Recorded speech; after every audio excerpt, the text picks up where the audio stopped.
Wow! Sa wakas, finally! Ito na nga mga kabayan, talagang good news po ito no sa lahat ng mga commuters kagaya ko na siyempre laging sumasakay sa LRT. Heto na nga, itong LRT1 Cavite Extension, talagang nagkakaroon na sila. Nagsisimula na yung dry run no kasi talagang malapit na natin itong masakyan mga kabayan ko. So siyempre, pag ikaw ay taga Maynila or taga Cavite, mas mapapadali na ang iyong biyahe papunta kung saan man dito sa Maynila o Cavite ang iyong pupuntan or patutunguhan. Talagang good news po ito mga kabayan ko bago magtapos itong taon na ito, ngayong 2024. Talagang napakagandang balita sa lahat mga kabayan. Grabe, no? Talagang excited na po tayo dito masakyan at ito na po ang ating pinaka-update dito nga po sa aking channel. At heto na nga mga kabayan ko, welcome back muli dito kay Daddy D Channel. And shoutout po sa ating mga kababayan mula Luzon, Visayas at Mindanao. Siyempre sa ating mga kababayang bayaning OFW na palagi nakasubaybay sa ating mga update or sa ating mga video or vlog. Hindi lamang po sa Manila Bay kundi kung ano man po yung ating mga ipinapakitang content dito sa aking channel. So ngayon mga kabayan ko, no, ito po yung pinaka-update natin. Dito nga po ako ngayon sa may Baclaran, Parañaque or Pasay Redemptorist Road.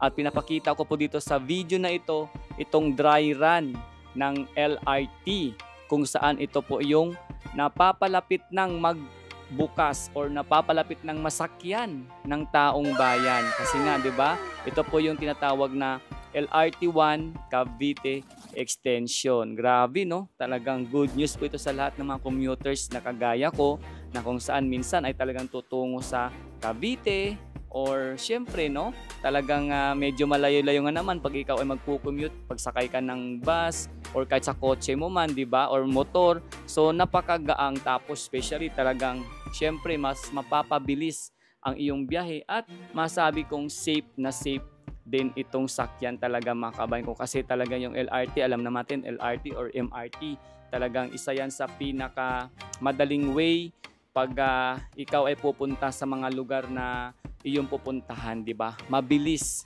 at syempre talagang excited na po no. Talagang ito nga po usap-usapan ang napapalapit na pagbubukas or pagpapasakay ng LRT1 Cavite Extension. So talagang ngayon pa lang mga kabayan ko no, siguro sana hopefully ako po ay makasakay dito pag sa unang araw ng kanyang pagbubukas. Kita nyo naman mga kabayan ko no, dito po yan itong aking video. Nandito po ako sa may Baclaran or Pasay Parañaque, ganun mga kabayan ko no, or tinatawag na Redemptorist Road. Ito po yung pinakapakita natin. So syempre ang mga ating kababayan dito talagang matutuwa talaga.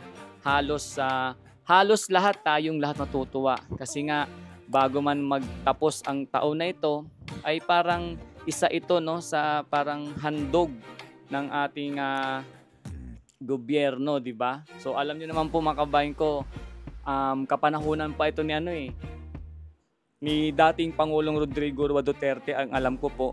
Tapos siyempre sa kasalukuyang administrasyon ay talagang itinutuloy po itong mga nakikita natin na mga proyekto.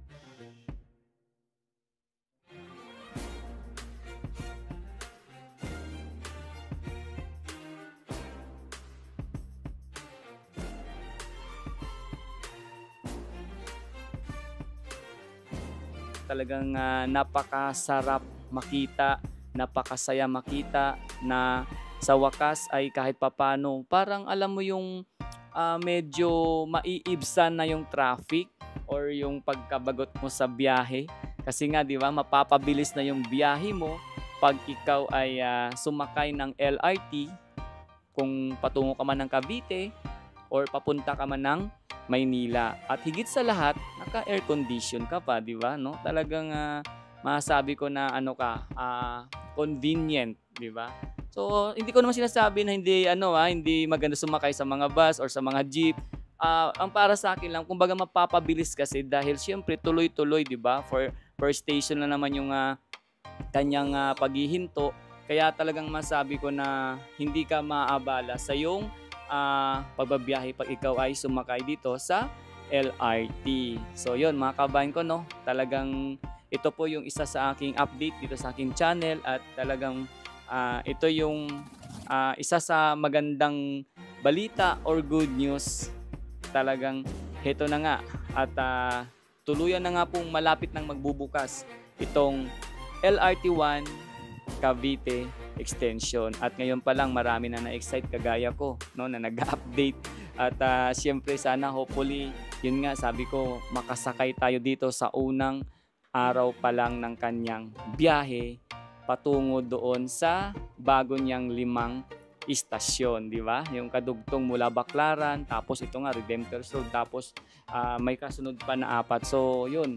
Ating yang i-observe mga kabayan ko, no? Mag-observe din tayo para siyempre makita din po natin yung mga sitwasyon or kaganapan sa araw na yan. At abangan nyo mga kabayan ko dito sa aking channel, and siyempre ako po nagpapasalamat sa palaging nanonood ng aking mga video, aking mga live, at kung ano-ano man yung aking ina-upload sa aking content, basta't mga update or sa food or kung ano man dyan, ay talagang patuloy niyo po ako na tinatangkili. Sana huwag kayong magsawa mga kabayan ko, no, sa panonood sa aking channel. And syempre kung kayo po ay merong komento dito sa aking video na ito, pwede nyo po i-comment sa may ibaba lamang mga kabayan ko. At salamat din po sa mga bago kong subscribers, sa mga solid kong supporters, subscribers.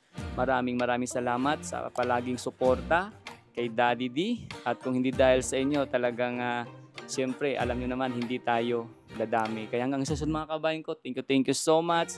And siyempre, kung saan man tayo naroon sa ating mga kabayang bayaning OFW, Filipino immigrants all over the world, at dito po sa ating bansang Luzon, Visayas at Mindanao, ingat po tayo palagi kahit saan man tayo naroroon. Maraming salamat mga kabayan ko, at ito nga po pala yung ating pinaka-update dito sa napapalapit ng bumiyahe or siyempre masasakyan natin itong LRT1 Cavite Extension. Talagang good news sa lahat na ating mga kababayan or taong bayan, no? Salamat po muli mga kabayan ko. Ingat tayo palagi and God bless us all. Ito nga pala si Daddy D.